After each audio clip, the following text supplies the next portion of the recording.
यदि ए अनुपात बी बराबर 1:2, कोमा बी अनुपात सी बराबर 3:4, कोमा सी अनुपात डी बराबर 6:9 तथा डी अनुपात ई बराबर 12:16 हो तो ए अनुपात बी अनुपात सी अनुपात डी अनुपात ई क्या होगा।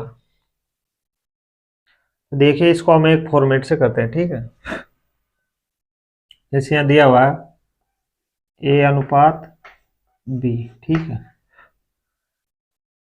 तो हम बी के नीचे बी लिख देंगे और यहाँ लिख देंगे बी अनुपात सी। ऐसे ही यहाँ लिख देंगे सी अनुपात डी, ठीक है, और यहाँ लिख देंगे डी अनुपात ई।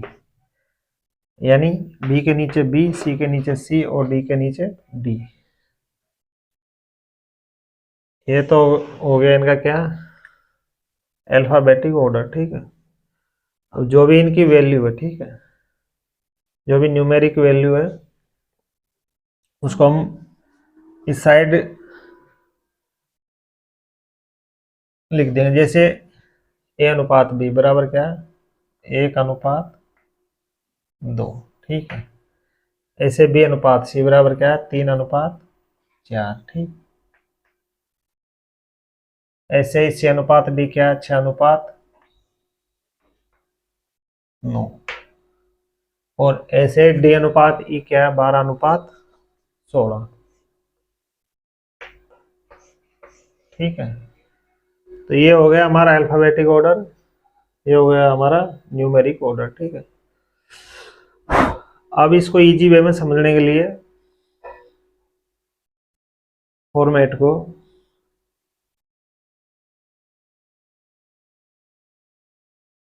हम इसको पंक्ति और स्तंभ में क्या कर लेते हैं, डिवाइड कर देते हैं। जैसे ये हो गई पहली पंक्ति, ठीक है, ये हो गई दूसरी पंक्ति, ये तीसरी पंक्ति और ये चौथी पंक्ति, ठीक है।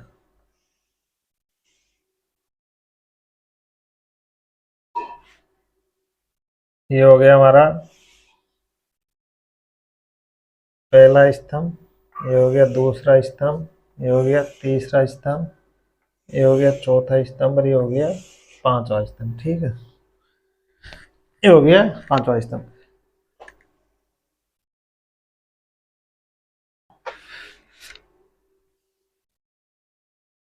तो हम क्या देख रहे हैं, इसमें हम देख रहे हैं कि ये कुछ स्थान खाली है। जैसे इस पंक्ति में 1 2 ये 3 स्थान खाली है, इस पंक्ति में इधर की तरफ 2 स्थान खाली है, इस इधर की तरफ 1 स्थान खाली है। ऐसे ही इस पंक्ति में इधर ये 1 स्थान खाली है और इधर की तरफ ये 2 स्थान खाली है, ठीक है। ऐसे इस लास्ट की पंक्ति में इधर की तरफ 3 स्थान खाली है। तो हम क्या करते हैं, इसकी जो पंक्ति है उसको क्या कर देते हैं, एक्सटेंड कर देते हैं। यानी जिस अंक या संख्या की तरफ के स्थान खाली होते हैं, जैसे ये 2 है, जस्ट इससे सटे हुए इधर की तरफ 3 स्थान खाली, तो इन तीनों स्थानों को हम किससे भरेंगे, इसी 2 से भरेंगे। यानी इन तीनों स्थानों में क्या लिख देंगे, 2 2 और 2, ठीक है। ये हमारी पहली पंक्ति कंप्लीट हो गई। अब दूसरी पाते हैं हम। तो दूसरी में ये 3 है, 3 की तरफ क्या है, 1 स्थान खाली है, तो इसमें हम क्या लिख देंगे, 3 को इधर एक्सटेंड करते हुए ये लिख दिया हमने, ये 3, ये कंप्लीट हो गया। ऐसे ही 4 की तरफ इस पंक्ति में 2 स्थान खाली, तो ये क्या लिख देंगे हम, 4 4। ऐसे तीसरी पंक्ति में 6 की तरफ इधर 2 स्थान खाली है, तो ये क्या लिख दिया हमने, 6 6, इसको भर दिया। ऐसे ही ये 9 की तरफ 1 स्थान खाली, इसमें लिख दिया 9। ऐसे ही लास्ट की पंक्ति में 12 की तरफ कितने स्थान खाली है, 3, तो हमने लिख दिया इसमें 12 12 12। यानी अब पूरे स्थान क्या हो गए, फुलफिल हो गए, ठीक है। तो अब इसका तरीका क्या है, अब इसका तरीका यह है, ए अनुपात बी अनुपात सी अनुपात डी अनुपात ई, ठीक है। हम क्या करते हैं, स्तंभ में जो भी नंबर या संख्या होती है उनको क्या कर लेते हैं, आपस में गुणा कर लेते हैं, ठीक है। जैसे 1 × 3 × 6 × 12, ठीक है, यहाँ लिख देंगे। ऐसे 2 गुणा 3 गुणा 6 गुणा 12 जो आएगा यहाँ लिख देंगे। ऐसे ही मतलब स्तंभों गुणा करके यहाँ लिख देंगे। वो हमारी क्या वैल्यू आ जाएगी, ए अनुपात बी अनुपात सी अनुपात डी अनुपात ई। लेकिन जैसे हम इनको गुणा करेंगे, ठीक है, तो संख्या क्या बहुत बड़ी हो जाएगी। इनको गुणा करेंगे तो बड़ी हो जाएगी, ठीक है। और फिर हमको क्या करना पड़ेगा, उसको काटना पड़ेगा। तो उसकी बजाय हम क्या करते हैं, इसको शॉर्ट करने के लिए जो भी कॉमन है, यानी इस स्तंभ में जो भी कॉमन है हम उसको काट लेते हैं। जैसे इस स्तंभ में से हमने 12 ले लिया, ठीक है, क्या ले लिया 12। तो स्तंभ में जहाँ पूरे स्तंभ में से कहीं से भी हम कॉमन निकाल सकते हैं, ठीक है। जैसे इसमें 12 है, ये 12 से ये 12 हमको डायरेक्ट मिल गया, 12 काट दिया हमने। इसमें भी 12 है, डायरेक्ट काट दिया। इसमें भी 12 है, डायरेक्ट काट दिया, ठीक है। इसमें 12 नहीं है, तो इस स्तंभ में से कहीं से भी हमको क्या 12 कॉमन निकालना है, ठीक है। क्या निकालना है, 12 कॉमन। तो हम जानते हैं इसमें से एक 3 हम निकाल लेते हैं, यानी ये एक 3 निकाले, एक 3 छोड़ दिया, तो 3 चौकू 12, यानी हमारे पास क्या बच जाएगा, इन दोनों में 3 बच जाएगा, ठीक है। समझ रहे हो आप। जैसे ये 9 है, 9 को मैं लिख सकता हूँ 3 इंटू 3, ठीक है। तो 3 चौकू 12, यानी ये कट गया, ये 3 कट गया, ये 4 कट गया, क्या बचा हमारे पास, एक 3, यानी ये 3, ठीक है। तो ऐसे इन दोनों में से हमने 12 कॉमन लेके काट दिया, और यहाँ क्या बच गया 3, ठीक है। अब देखो और कुछ कट सकता है, जैसे 6 है, हाँ 6 कट जाएगा। जैसे 6 से ये 6 गया, 6 गया, डायरेक्ट हमको मिल रहा है। इसमें 6 नहीं है, तो हम इसमें से 6 निकाल लेंगे, 1 2 ये निकाल लेंगे, 9 में से 3 निकाल लेंगे, यानी 3 तिया 9, और 3 दूनी 6, ये कट गया, हमारे पास बच गया 3, ठीक है। अब इसमें ये 3 दूनी 6 हमको डायरेक्ट मिल रहा है, ठीक है। अब देख लो और कट रहा है क्या, यहाँ 3 है, 3 से 3 कट रहा है, लेकिन यहाँ पे क्या है, 4 दूनी 8 है, यानी 3 कॉमन नहीं आ सकता 8 में से, इस वजह से अब कटने की संभावना है खत्म है, ठीक है। तो अब हमारे पास बचा क्या, इसमें बच गया 3 इंटू 1, यानी 3 अनुपात, यहाँ बचा 3 दूनी 6 अनुपात 4 दूनी 8 अनुपात 4 तिया 12 अनुपात, और ये 16 का 16, यानी हमारा उत्तर क्या आ गया, 3 अनुपात 6 अनुपात 8 अनुपात 12 अनुपात 16। 3 अनुपात 6 अनुपात 8 अनुपात 12 अनुपात 16, यानी ऑप्शन नंबर डी, यानी ए अनुपात बी अनुपात सी अनुपात डी अनुपात ई क्या आ गया, 3 अनुपात 6 अनुपात 8 अनुपात 12 अनुपात 16। यदि आप ये अप्रोच नहीं लगाते कॉमन को काटने की, ठीक है, तो आपकी संख्या बहुत बड़ी आती। जैसे आप करते क्या, 12 को 6 से गुणा करते, 12 6 72, 72 को 3 से करते हैं, ठीक है। फिर ऐसे ही इन सबको मतलब करते फिर बाद में काटते, ठीक है। तो उसके बजाय आप जो कॉमन है उसको यहीं उड़ा दो, तो आपका क्या क्वेश्चन इजी हो जाएगा और आपका टाइम भी बच जाएगा, ठीक है। तो ये तो क्या मतलब ये जो बनाया है फॉर्मेट स्तंभ और पंक्ति वाला, ताकि आप कोई मिस्टेक नहीं कर सको, इस वजह से बनाया। बाकी आपको लाइन वाइन ड्रा करने की जरूरत नहीं है, आपको बिल्कुल इधर वैकेंट है तो इधर एक्सटेंड करना है, इधर वैकेंट है तो इधर एक्सटेंड करना है, ठीक है ना।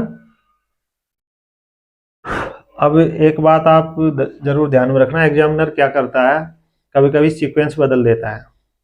क्या करता है, सीक्वेंस बदल देता है।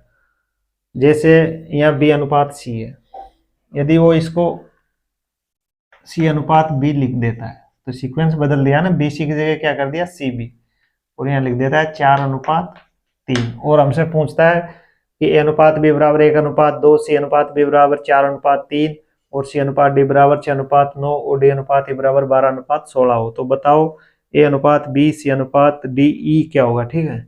हमने जल्दीबाजी में मतलब गलत फहमी में यही सोच लिया कि यार हमेशा ऐसा ही आता है, ए बी सीक्वेंस बराबर रहता है अनुपात बी बी अनुपात सी सी अनुपात डी डी अनुपात ई होगा, और हमने जमा कैसे कर दिया तो हमारा गलत हो जाएगा, ठीक है। यदि ऐसा दिया भी है जैसे सी अनुपात बी दिया हुआ है, तो हम उसकी सीक्वेंस मतलब बना लेंगे, यानी इसको चेंज करके क्या लिख देंगे, सी अनुपात बी को बी अनुपात सी लिख देंगे, ठीक है, बी अनुपात सी लिख देंगे, यानी हमारी सीक्वेंस बराबर रहनी चाहिए, ठीक है। यदि एग्जामिनर इसको ए बी अनुपात सी की जगह सी अनुपात बी देता है, तो हमको इसको बी अनुपात सी लिखना है, मतलब सी अनुपात बी नहीं लिखना है इसमें। यदि सी अनुपात बी हमने लिख दिया और ऐसे जल्दीबाजी में कर दिया तो गलत हो जाएगा, C/B दिया हुआ है तो हम उसको यूँ बदल के क्या कर देंगे, B/C कर देंगे, ठीक है। और ऐसा कभी कभी एग्जामिनर देता है और हम जल्दी में क्या कर देते हैं, गलती। तो अब इस फॉर्मेट से, ठीक है, इस फॉर्मेट से आप सीक्वेंस वाले कोई से भी क्वेश्चन कर सकते हैं।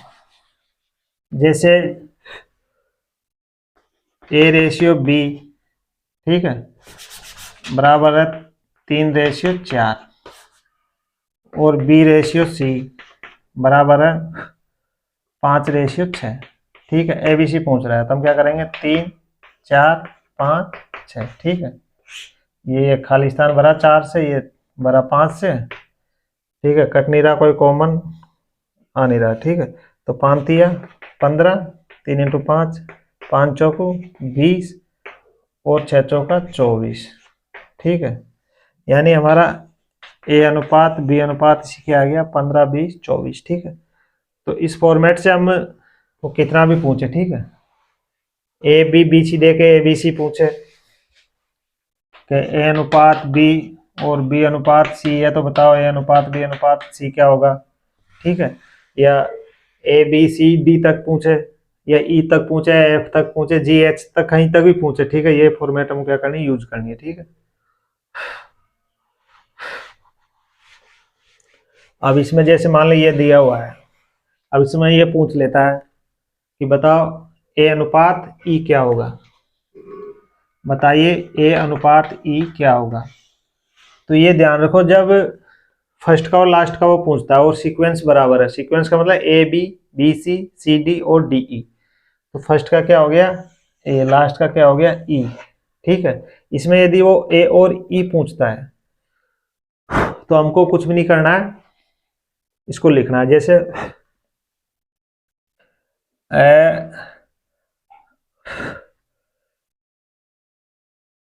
आप इसको ऐसे लिख दो 1/2 गुणा, डायरेक्ट ऐसे कर दो, BC की क्या है 3/4, तो इसको लिख दो 3/4 गुणा CD क्या है 6/9 हो जाएगा, 6/9 की जगह, और D क्या है 12/5 की जगह 12 और 16, ठीक है। वैसे इनको काट लो, जो भी आपका बचेगा वो क्या आएगा, A/E आएगा, ठीक है। तो हम जैसे काट लेते हैं,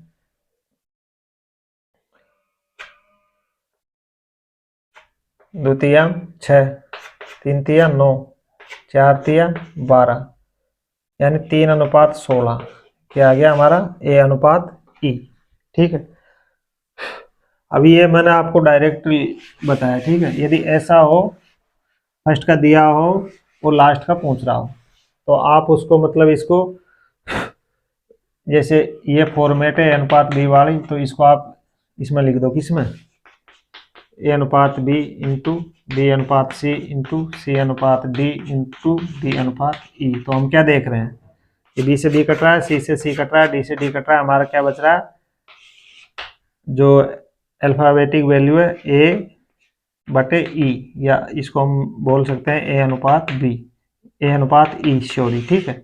तो ऐसे ही अल्फाबेटिक वैल्यू हमने इधर लिखी है, जैसे न्यूमेरिकल वैल्यू इनकी इधर लिख देंगे, ठीक है। A/B यानी बराबर 1/2 इंटू B/C यानी बराबर 3/4, ठीक है। ऐसे CD 6/9, ऐसे DE 12/16, ठीक है। और काटने पर जो हमारी वैल्यू आई थी क्या 3/16, ठीक है, वो क्या है, आइए A और E। ऐसे ही ABCD A/B B/C C/D दिया हुआ है और A/D पूछ रहा है, यानी फर्स्ट का और लास्ट का रेशियो पूछ रहा है और सीक्वेंस बराबर है, तो हम इसी हिसाब से क्या करते हैं, निकालते हैं, ठीक है। जैसे A/B और B/C दिया हुआ है और क्या पूछ रहा है, AC पूछ रहा है, यानी ये फर्स्ट का लास्ट के साथ में पूछ रहा है, ठीक है। तो हम क्या लिखेंगे, A/B इंटू B/C बराबर जो भी इनकी न्यूमेरिकल वैल्यू, जैसे मान लो 1/2 है, AB बराबर क्या है 1/2, BC बराबर 5/6, ठीक है। तो BC की 5 6, ठीक। ये B से B कट गया, इधर लेफ्ट हैंड साइड हमारा बच गया A/C, राइट हैंड साइड क्या है, ये कट नहीं रहा है, ठीक है। तो ऊपर 5 एकम 5 और नीचे 6 दूनी 12, यानी 5/12। तो जब सीक्वेंस कंप्लीट हो और फर्स्ट से लास्ट का रेशियो पूछ रहा हो, क्या करते हैं हम उसको, ये बी सी डी में कुछ नहीं लिखना है, डायरेक्ट जो उसकी न्यूमेरिक वैल्यू है उसको बटा के रूप में लिख के काट देना है। ठीक है, जो भी लास्ट में ऊपर नीचे बचे वो क्या हो जाएगा, उनका आपस में रेशियो हो जाएगा। ठीक।